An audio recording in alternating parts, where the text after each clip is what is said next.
Hello, welcome to my channel. My name is Ksenia. In this video, I will be giving you a short update on all the books I have been reading so far this month.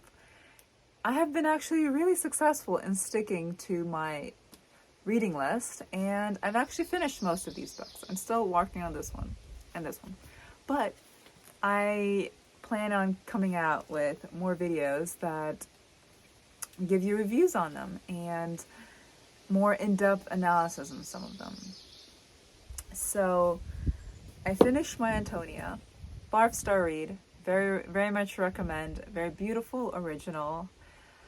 And the nature in it is just breathtaking. The characters evoked sympathy, and I couldn't stop reading it. So definitely a 5-star read. The second book is Edith Wharton's Summer. Once again, it's proving that almost every work by Edith Wharton is amazing.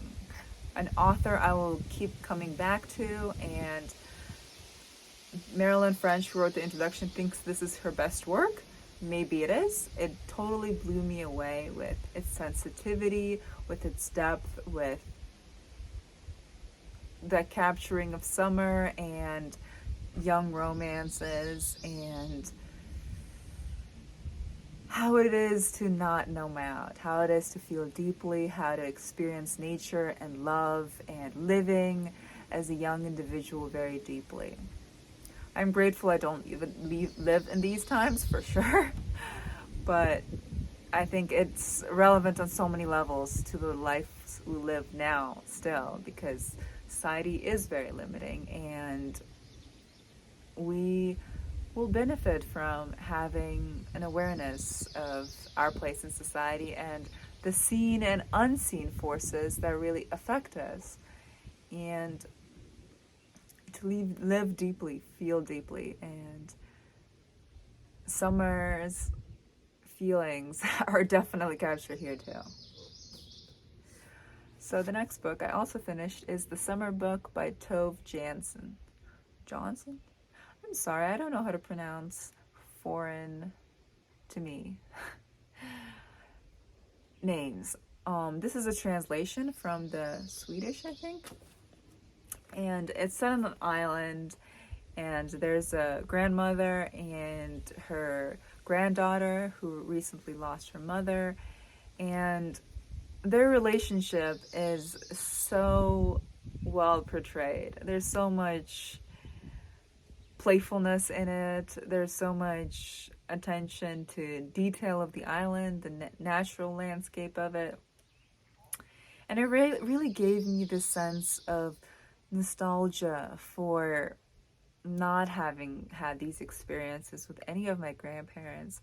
As a child of immigrants, my grandparents stayed overseas for almost all of my life. We would visit them for like a week here, they would come for a couple weeks, but overall, these natural day in, day out experiences of seeing a little girl grow up, of seeing your grandmother and her strange habits and the way she would try to take care of you and entertain you and love you, and just why am I saying "and" so much today? I don't know. Yeah, I captured their relationship very beautifully, and it made me also think about just the child's experience in the world and how it differs from humans who have set expectations for things, whether it's vacations or what you should pay attention to in the natural world, or relationships on certain levels. I mean, she's very young. I think she's like 5 or 6. 6. She's 6 and very imaginative and very observant. And from the introduction, I can see that she did have a similar experience of observing her niece and her grandmother. So it's very eccentric, funny, wise, full of joys and small adventures. This book is a book for life. I agree with that, Easter Freud. I agree with that. So I would recommend it. It's also really short, good for taking with you during the summer. So the next book I also finished is Gifts from the Sea by Aine Morrow Lindbergh. This book is full of so much wisdom and very acute, beautiful, useful observations as to how women's lives are shaped and how they struggle with identity, because they're built into a woman's life are a lot of distractions that on some levels men don't have. You know, she had 5 children and one of them actually died, and she doesn't talk about that, but hearing that and reading that in her biography, I felt so much sadness. But this modern day classic, it handles wisely things on youth and age, love and marriage, solitude, peace, and contentment. She actually kind of belongs in my list of books for solitude, so check that out if you're interested in this book. She comments that if one can use it as many excuses for why they can't see you, and if you use the excuse of social engagement, a shopping expedition, hairdresser, that's okay, and it's accepted as inviolable. But if one says, I cannot come because that is my hour to be alone, one is considered rude, egotistical, or strange. What a commentary on our civilization, when being alone is considered suspect, when one has to apologize for it, make excuses, hide the fact that one practices it, like a secret vice. Actually, these are among the most important times in one's life, when one is alone. Certain springs are tapped only when one is alone. She also says that the problem is more how to still the soul in the midst of its activities. In fact, the problem is how to feed the soul. She talks about how women have all these small tasks, taking care of the children, doing the laundry, grocery shopping, watching the homework of the kids, seeing if they're doing it, like making sure the husband doesn't forget something. They have so many distractions that are unacknowledged, unlike man's work. Like, if a man goes to work, he has a paycheck. It's a visible, tangible evidence. I did something. Women, they struggle from all these distractions that totally scatter their life force. But at the same time, you can't really, list on your resume, I've been cooking for 5 kids for the past 10 years, as a sign of discipline or diligence, even though it is, but you can't list that. And she makes very wise observations about how women, on some level, are taught, and how we are instinctively long to give what is needed and immediately. But nowadays, and in general, of course, too, what is needed can be too much, and we just completely deplete ourselves by giving to everyone else. And taking time for ourselves, taking that solitude to ourselves, is considered selfish. Yeah, she says that if one is out of touch with oneself, then one cannot touch others. Only when one is connected to one's own core is one connected to others, I am beginning to discover. And for me, the core, the inner spring, can best be found in solitude. She also says, for it is not physical solitude that actually separates one from other men, not physical isolation, but spiritual isolation. It is the wilderness of the mind, the desert wastes in the heart, through which one wanders, lost and a stranger. She talks a lot about what is needed for a balanced life for a woman, and how when you do get solitude, and when you return to life, life rushes back into the void, richer, more vivid, fuller than before. This is written on her short trip to the ocean.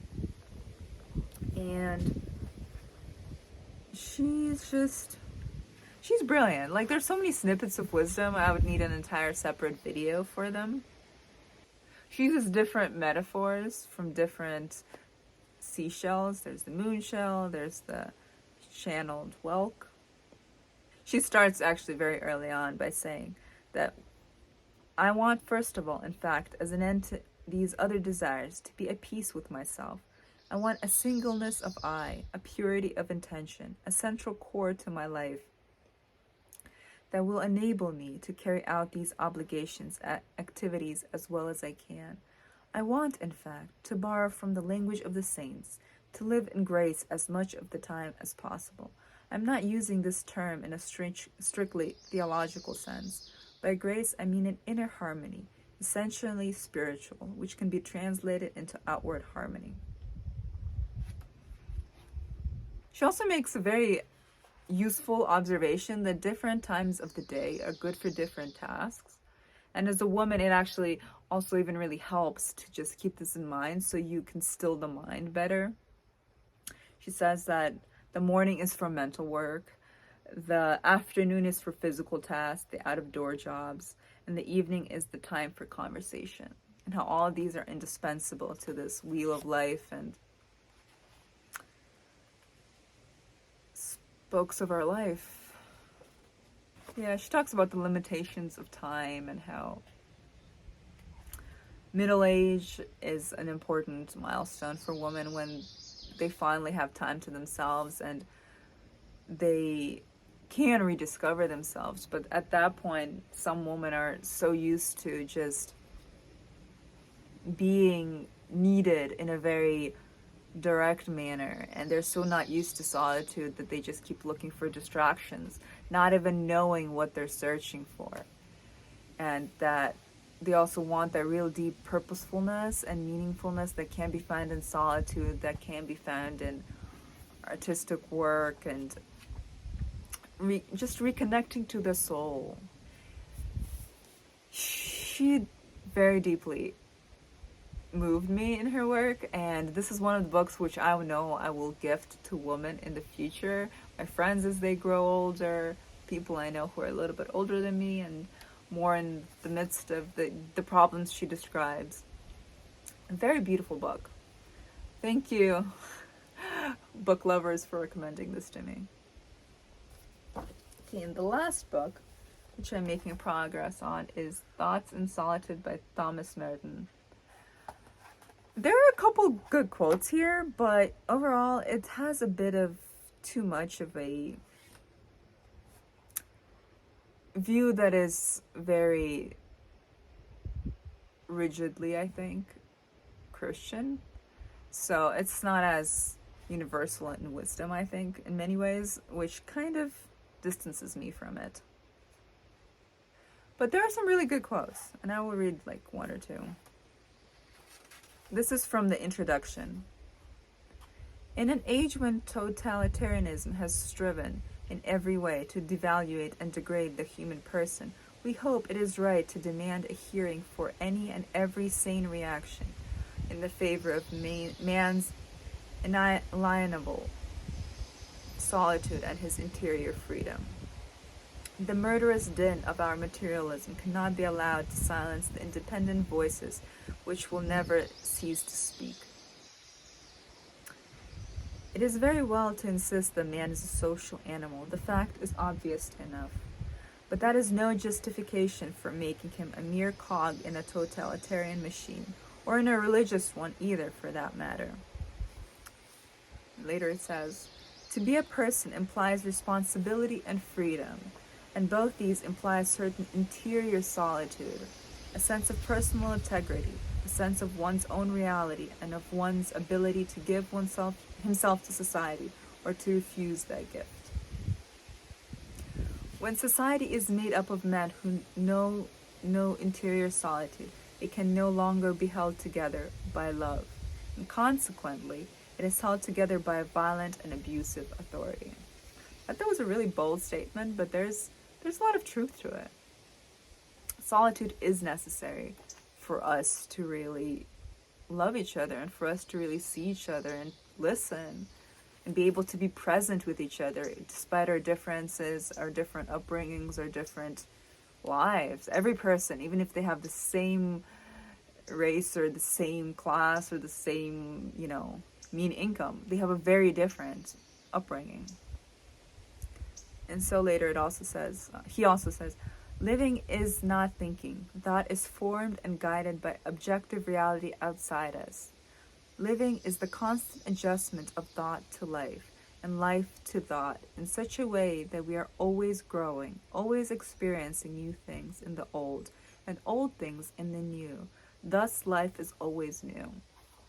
I thought that was a very, very wise saying or thought, that we should always be looking for new depth in even the most mundane activities, even in things that we thought we have seen before. We should always try to keep a gaze that doesn't act super familiar. So we keep our eyes and our attention and our minds tuned to levels of depth we might have missed before. I will finish it, but I don't think I will be continuing with Merton's work anytime soon. So yeah, this is my update for the month so far, and stay tuned for my next videos. I will be doing much more thorough reviews of these books by Edith Wharton and by Willa Cather, both of which I totally fell in love with this year, and I read for the first time this year too, and I plan on continuing to read in the future. Thank you for watching. Let me know what you think, and if you have any recommendations, if you have any thoughts, I look forward to hearing from you. Until next time, bye.